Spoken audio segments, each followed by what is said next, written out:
What's up, guys? Today we're going to take some pictures of my Airbnb using my iPhone.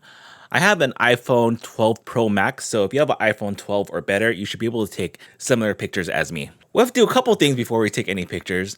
The first thing we're going to do is clean the lens. To clean the lens, all you have to do is just wipe it down. So just get a clean microfiber cloth and simply wipe down the lens. This is going to allow more light to get into the lens and give you a better overall picture. The next thing you want to do is make sure the place is nice and clean and ready for the next guest.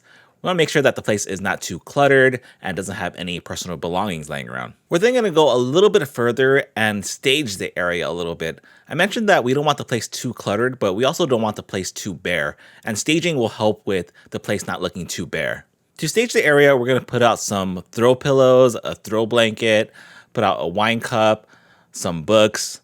We're going to set up the kitchen as if there's maybe something cooking in a pot and set up some dining ware. Not going to go too crazy, just going to put out some simple things. Next, what we want to do is make sure that the place is well lit. So make sure that you take these pictures during the day. And what I also like to do is turn on all the lights in the unit as well. Now that we're ready to take pictures, we're going to take a picture from the corner of the room. So pick any corner from now. Pull up the camera app and use the 0.5 setting in the camera app. This will allow you to take a wide angle picture so that you can show as much as the property as you can in one picture.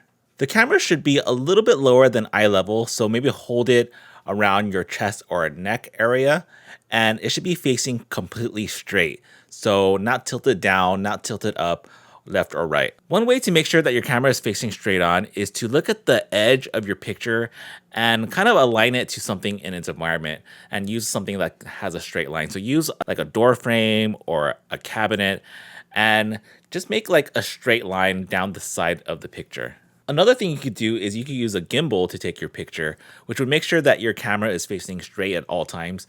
Gimbals are not that expensive. They cost maybe about $100 for one.